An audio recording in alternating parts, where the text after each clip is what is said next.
So last night we got in from the drive. We're at the Richland Creek Wilderness area.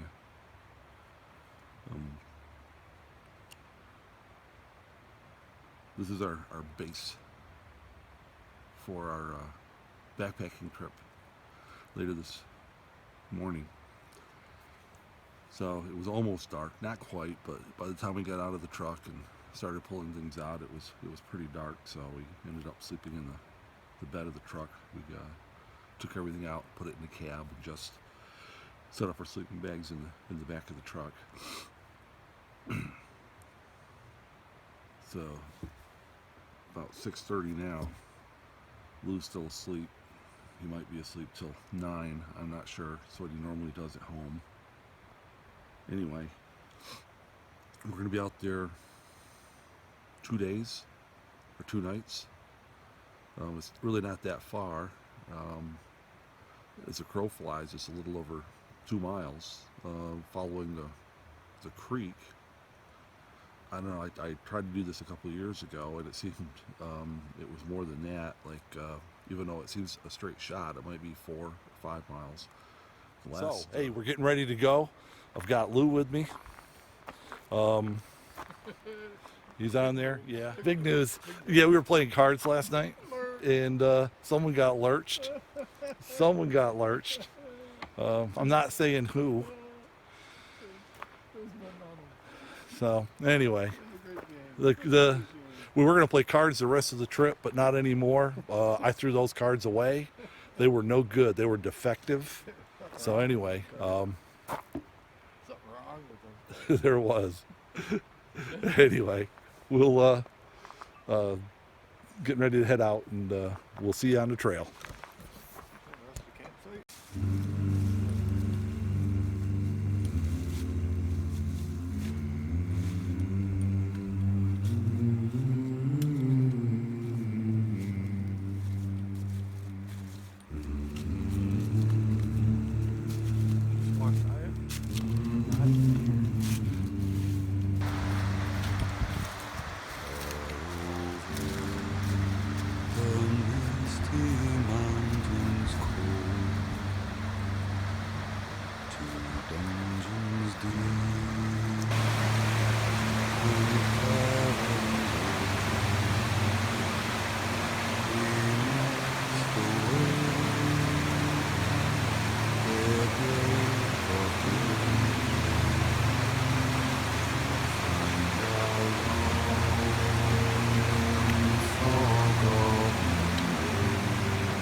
Look back to see if I was on road. Left me like 2 miles back.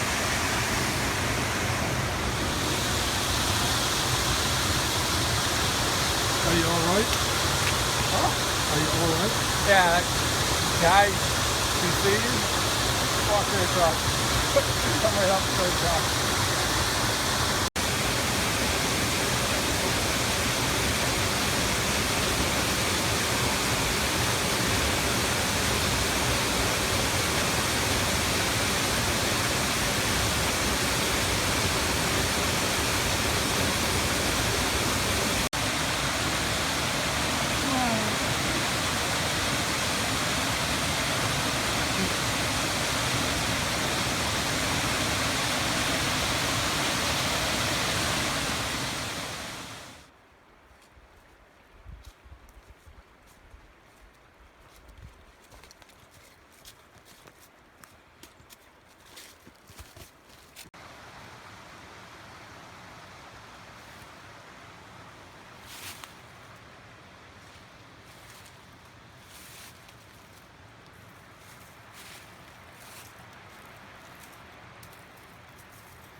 There's some flames.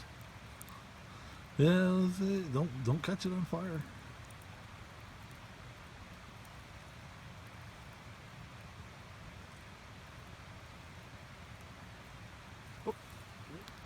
That's perfectly brown.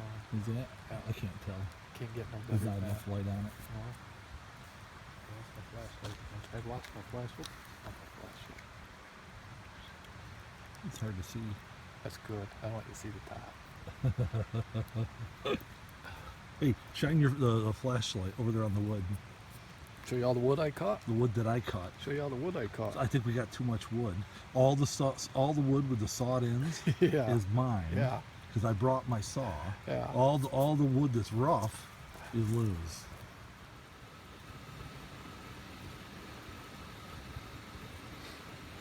As usual, Lou's over there snoring. So I thought I'd give her some water ready for coffee and then wake him up. This time using the solo stove with wood, not the alcohol stove.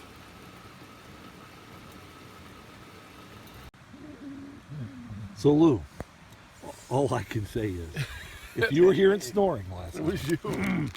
I didn't sleep. If you heard snoring last night, Yeah.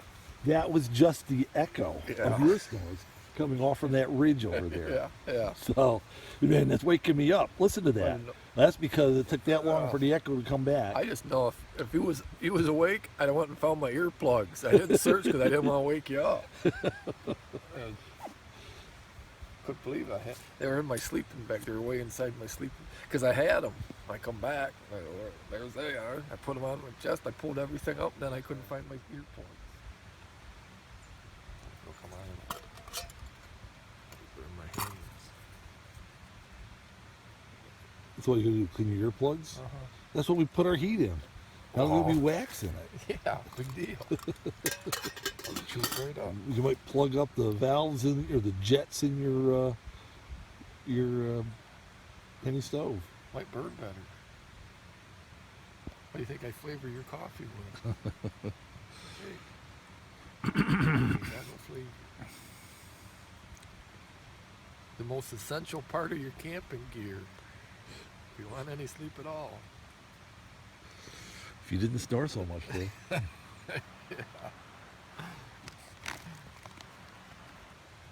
So, I don't know if we're on it. Huh? Trying to get both of us, because I'm the one, you're the one on camera all the time. So, Just give me that. I'll put you on camera. yeah. You gonna go poop in the woods again? I'll get a picture of that. So walk in the woods. We'll have a full moon during the day now instead of a full moon at night. That makes it a camping trip.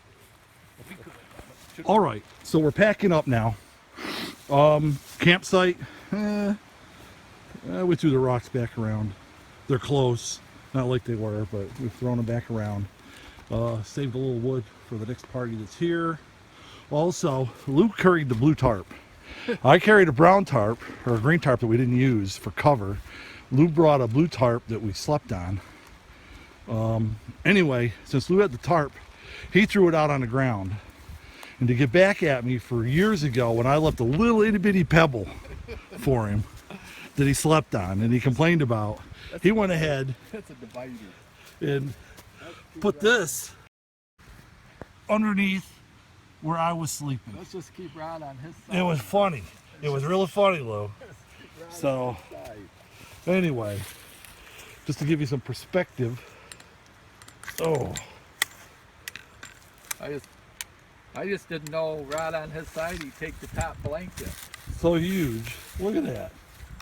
I left Lou maybe something the size of that stick right there underneath his a couple years ago. And he still complains about it. And then he left me this. That's something's not quite right. That's just a divider. Oh.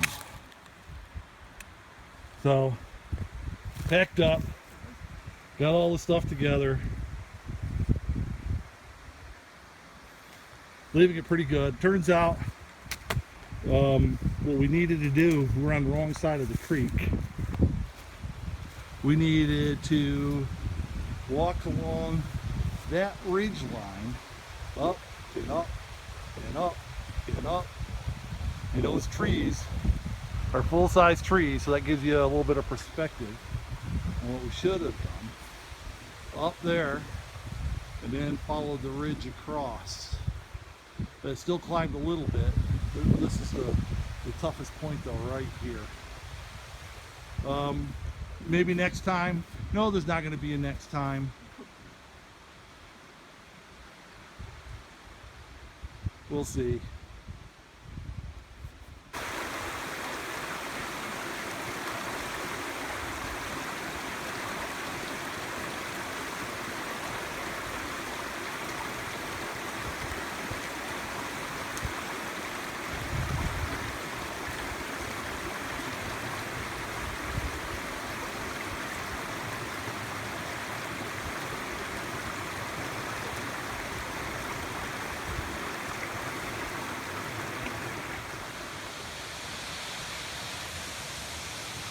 Now this does not do it justice.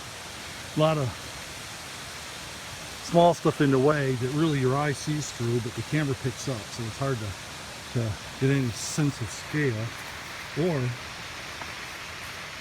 degree of angle. So this is looking straight across. This is going down. So that's not straight. That's down at about a about a 45-degree angle, Lou? Oh yeah. About a 45-degree angle. Then it drops. It's about 60 on the other side of the tree root. It's gonna go straight down. And Lou had the bright idea of saving about 40 steps. He had to scale that with the packs on our back. I walked and Rod crawled all the way up. So anyway, not his best idea. It was a good idea. We cut off hours.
Tell you what, you go across that twice, you won't even be able to feel your calves.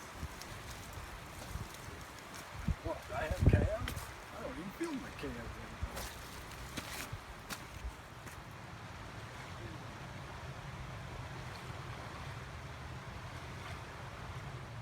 So I want to do an epilogue at the end of our backpacking trip. It was a little more interesting coming back than it was coming up. We had nice scenery going up, but coming back, it was an experience. About an hour back, we decided to cross the river and go up the other side. We hadn't done that side before, so it was something new for us. About, let's say, an hour in, I ended up getting a Charlie horse or a leg cramp. I'm not sure what it was, but I could hear the muscle slap the bone. I mean, it was audible. It was like pop, pop, pop, pop, pop, pop, pop, pop, really fast. And I nearly went down right there. Good thing I had my walking sticks. I use those kind of like crutches to get back. And what should have been maybe a 3-hour trek back turned into about a 6-hour trek back. I could not bend my toe forward, so when it came to walking, I'd have to step forward with my right foot and catch up with the left. I couldn't cross it, so it was kind of a stutter step on the way back. Again, it was a new trail, so we ended up following the trail, which had yellow ribbons on it. Someone had tied some yellow ribbons along some trees, which started taking us up the mountain. I would say eventually they stopped. We're no longer on the trail. I'm not really sure if it was a trail or a side trip that someone had done. So we kept following the runoff area or the water, the drainage, and it kept taking us further and further up the mountain. At this point, I was sending Lou on ahead because I couldn't really backtrack anymore, so he would kind of scout ahead of us and then come back and report. And as we're up at the top, there was a thick or a high rock wall that we couldn't climb, so we had to walk along it. And Lou went ahead and came back a little later saying that it turned into a ledge and about maybe a foot-wide shelf that we could walk along, and if we didn't have packs and my legs were good, maybe we could make it, but he didn't suggest it. So we backtracked a little bit and started going down the mountain. If it was really steep, I would sit on my butt and kind of slide down, walk the rest of the way. So about a half a mile from the car, I just really couldn't take it anymore. Now it's been 5 hours, almost 6 hours of walking like this with the pack and everything. So I sent Lou on up ahead to drop his pack off and come back and give me a hand. He was gone a while, and so I got up and I started walking again, went another 2/10 of a mile. So at a third of a mile, Lou came back, took my pack, and he had left his on the river. He tried to find, we were actually on the right side of the river. It does a loop, and we're on the far side, we're on this side, so we should have been able to walk all the way around, but Lou could not work out how to get across that. I'm not really sure why. So we decided we'd cross that river twice. So he crossed the river, or I crossed the river, and then he crossed the river with my pack, went back and got his, and crossed the river with his pack. And then, being the man that he is, with his pack on, which probably weighed about 60 pounds, he picked up my pack, which weighed about 40, and we walked to the other bend in the river.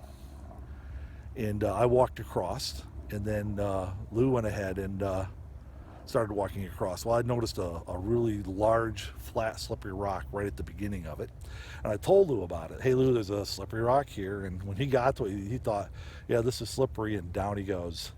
Now, he didn't fall hard or fast. It was kind of a slow motion fall, and he put his arm out to catch him. And I think my pack got a little wet. His didn't. Now, his story is he had to carry me across the river also, and when he slipped, I told him he was all right, get up, because my feet were getting wet. That didn't happen, but it is a good story. So anyway, we were right there when he fell. We just had to climb a bank, and we're back here at the cars. So we're not going to spend the night. We're going to go ahead and head back. So we'll be back Sunday night versus Monday morning. Anyway, it was a good trip. I thought I wouldn't want to do it again, but I got the cramp because we weren't drinking enough. It was temperature was maybe in the upper 60s during the day, which was very comfortable. But we were sweating a lot more than we thought we were, and we got dehydrated. We didn't drink enough, and I'm pretty sure that's what brought on the leg cramps. It's not something I traditionally get. So, lesson learned. I had a new pack. I wasn't sure where the hydro ports were. They weren't clearly marked. Didn't even know if it had any. And it didn't have side pockets for water. I had bought some zip-on pockets to put on there, but they didn't have outside pockets for water. So every time I wanted to drink, I had to stop, take the pack off, unzip, grab water, and then do it back again. And I just didn't feel like we needed it, but we really did. We were both pretty dehydrated. So anyway, lesson learned. And I have checked out the pack now that we're back here, and I did find the hydro ports on the pack. So next time I'll be bringing along a bladder.